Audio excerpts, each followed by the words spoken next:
तो फिर ट्रंप की औकात क्या और पाकिस्तान की औकात क्या? मैं आपको जज बना रहा था। मैं कल साहब एक बात बताओ, वो मैं जो मैं समझता हूँ, इट्स नॉट अ क्वेश्चन कि कितना टैरिफ लगेगा। मुझे लगता है कि India is falling out of the favour. उसके ऊपर जो फेवर्स थी वो खत्म हो रही हैं, प्रेशर आ रहा है।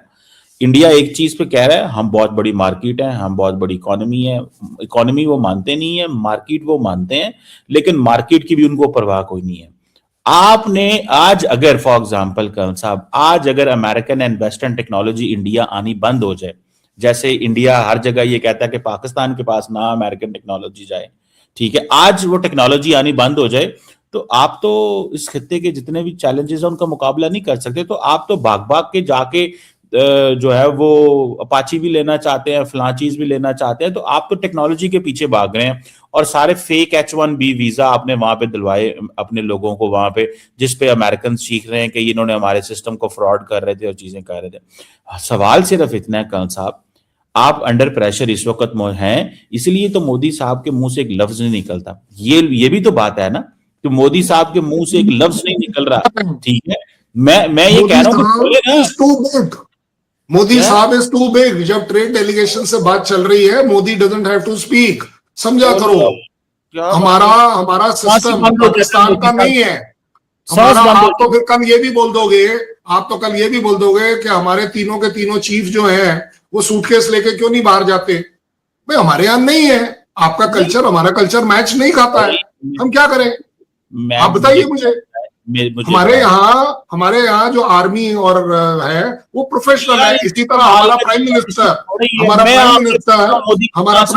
का फेथ है, हमारे प्राइम मिनिस्टर का फेथ है कि हमारा जो इकोनॉमिक्स और पीयूष गोयल जी हैं वो एक अच्छा नेगोशिएट कर देश के लिए अच्छा करेंगे, पर्सनल पॉकेट थोड़ी ना बढ़ेंगे।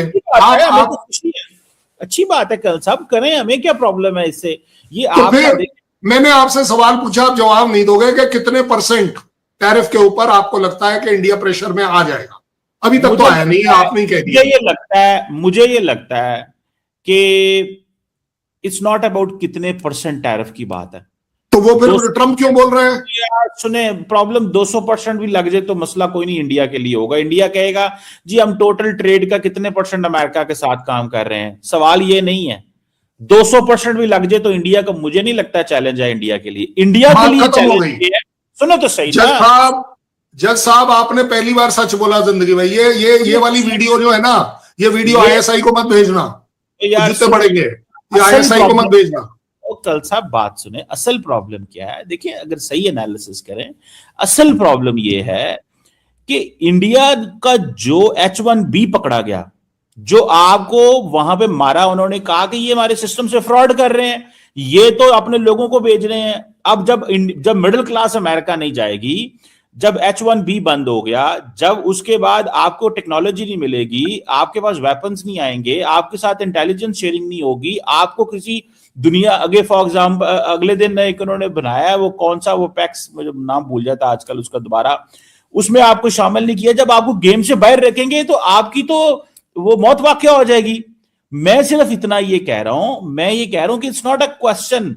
देखिए, और बहुत सारी मार्केट है, बर्तानिया, EU इंडिया के साथ फ्री ट्रेड एग्रीमेंट कर रहे हैं, there is so much going on. It's not about कि अमेरिका अकेला है। अमेरिका के बगैर आप इंटरनेशनल, और फिर वो सरवाइव करना मुश्किल हो जाता है, बिकॉज आपको आदत पड़ी हुई है पिछले 20 साल की, हर चीज लेने की और देना कुछ नहीं है। ये जब चीज होगी ना, यहां पे आपको मार पड़ेगी। अब क्योंकि अमेरिका वैसे क्रिश्चियंस के वाले से बड़ा कंसर्न है ट्रंप, वो अब इंडिया के अंदर ईसाइयों के साथ जो हो रहा है, अभी वॉल स्ट्रीट जर्नल की एक रिपोर्ट आई है, मणिपुर में चर्च जलाए गए, वो अमेरिकन यूरोपियंस कह रहे हैं ये क्यों कर रहे हैं। अब अगर वो उन्होंने फिर दूसरा फेरा भी आपके ऊपर आना है, तो आपके लिए मुश्किलात और बढ़ा देंगे वो। तो अब आपके पास टेक्नोलॉजी नहीं आनी, एक्सेस टू अमेरिका खत्म हो गई, मिडिल क्लास ने चीखना शुरू कर देना है, आप लीड तो ऑलरेडी इंडिया से निकल रही है। तो कल साहब ये प्रॉब्लम है, ये क्वेश्चन है, ये तो पब्लिक के लिए ड्रामेबाजी सियासतदान करते हैं। कमर चीमा साहब आप थोड़ा मिक्सअप कर गए, वो आपका जो मेंटालिटी में थोड़ा सा मिक्सअप आ गया। एक्चुअली आप जो कुछ कह रहे थे ना, वो पाकिस्तान के बारे में कह रहे थे, और ये ऑफिशियल है, ये ऑफिशियल है जो अब मैं बोलने वाला हूं। आपने कहा कि हम लेते सबसे हैं और देते कुछ नहीं है, ये एक्चुअली पाकिस्तान की फितरत है। और ये आपके प्राइम मिनिस्टर ने डिक्लेयर किया है कि जनाब अब हमारे को लोन नहीं चाहिए, हमें एड दीजिए। ये मेरे स्टेटमेंट नहीं है। आपने आज तक दुनिया में किसको, अब आपको मैं दिखाता हूं हमने दिया क्या। हमने जो भी जिससे खरीदा उसका पैसा दिया है। पहली बात 10 अब सुनने की फितरत रखनी पड़ेगी, सुनना तो पड़ेगा। 10 टॉप इंडस्ट्री ले लीजिए यूएस की, उसमें से 6 सीईओ और टॉप शॉट इंडियंस हैं। हम वहां दे रहे हैं, ले नहीं रहे। आपको और बता दूं, उससे भी बड़ी बात कह दे रहा हूं। आप बोल रहे हो मेरे पास टेक्नोलॉजी नहीं है। मुनीर साहब छोड़ दीजिए, मुनीर साहब तो कोई बड़ी, उनको तो पता ही कुछ नहीं था। आपके वो पार्लियामेंट में बोला गया था कि वो जो ब्रह्मोस आई थी हमें पता ही नहीं चला क्या हुआ। वो जो ब्रह्मोस है वो मेड इन इंडिया है, वो मेड इन यूएस नहीं है। और आगे बढ़े जाते हैं, और आगे बढ़े जाते हैं, इसमें और कोई बात ही नहीं है। आपको एक ऐसा वेपन सिस्टम बताना पड़ेगा जिसके लिए हम टोटली अपाहिज हैं कि हम यूएस के ऊपर डिपेंडेंट हैं। कोई एक बता दीजिए, any one. We are not like you which are depend. आप इसलिए उसको मिक्सअप कर रहे हैं, लेकिन ज्यादा बड़ी बात कि हमारे उनके बीच में डिफरेंस क्या है। और ये जो रशियन ऑयल है ना, आप बाकी जगहों पर डिस्कस करने के लिए आपको अच्छा पॉइंट दे रहा हूं। यूएस को एक्चुअली ऑयल से कोई प्रॉब्लम नहीं है। यूएस को प्रॉब्लम है पेट्रो डॉलर से, कि ये जो हम पेट्रोल और ऑयल ले रहे हैं ये हम रुपयों में कैसे ले रहे हैं। और रुपए और युआन ऑब्लिक XYZ, ये जो डॉलर का कंप्रोमाइजेशन जो ब्रिक कर रहा है, हम कर रहे हैं, रशिया कर रहा है, चाइना कर रहा है, इवन वेनेजुला के जो मेन एम था वो यही था कि वो डॉलर नहीं ले रहा था इन लोगों से, वो उनके साथ करेंसी में एक्सचेंज कर रहा था। US is actually feeling bad and feeling the pinch कि मेरा डॉलर कम ना हो जाए। क्यों? क्योंकि ऑल्टरनेट करेंसी जब चलनी शुरू हो जाएगी, और जैसा कि हमने रशिया के साथ चलाई है इस ऑयल में, न केवल हम सबसे सस्ता ऑयल लेते हैं, उसकी करोड़ों अरबों खरबों की जो पेमेंट है हम उसे रुपए में कर रहे हैं, युआन में कर रहे हैं, नॉन डॉलर कर रहे हैं, क्योंकि आपने सैंक्शन लगा रखा है यूएस की तरफ से। समझा करो बात को। ट्रंप का ये कहना कि yes you have to please me, we don't have to please anybody individually. हम कंट्री टू कंट्री रिलेशंस रखते हैं। We are not, please understand, we are not Pakistan कि Munir and Trump has to click well, तो इसलिए दोनों countries click well करेंगी। ऐसा हमारे यहां नहीं होता है। यार आप मुझे बात बताएं कल साहब, ये एक तो आप फायर बड़े मारते हैं, हवाई फायर पंजाबी जगह मार दे रहे थे। ट्रंप सरकार आ जाएगी, अब की बार ट्रंप सरकार, हौडी मोडी फलाने, पर्सनल कनैक्शन नहीं बिल्ड करते। सारा इंडियन मीडिया एक ही बात कर रहा होता है। हुण जरा जा उन्होंने तुहाडे नाल थोड़ी जिहा सानू सैट कीता ते तुसी आंदे हो हमारे पर्सनल कनैक्शन नहीं होते, हमारे मुल्क के कनैक्शन होते हैं। चले लेट्स सी, हम भी इधर हैं, आप भी इधर हैं, और देखते हैं चीजें कैसे अनफोल्ड होती हैं, और देखेंगे कि इंडिया क्या करता है। हम तो देखना चाह रहे हैं ना, हम तो वो जिसे कहते हैं तमाशाई हैं इस वक्त दुनिया जो तमाशाई मत बनो, सीखो अपनी कंट्री के लिए। आप सीखिए कि आपको अपना इंफ्रास्ट्रक्चर, आपका अपनी इकोनॉमी, आप बोल रहे हो ना इकोनॉमी आगे नहीं, वो तो जापान से पूछो, जापान से पूछो ना कि जापान चौथे पॉइंट से हटके नीचे चला गया तो इंडिया ऊपर आ गया। स्लम्स, आप इंफ्रास्ट्रक्चर की बातें कर रहे हैं, मैं स्लम्स की बातें। भाई साहब, आप ट्रंप के इकोनॉमी की बात कर रहे थे कि आपके पास इकोनॉमी नहीं है, मैं क्या करूं? आप पढ़े लिखे नहीं बात कर रहे, मैं क्या कर सकता हूं?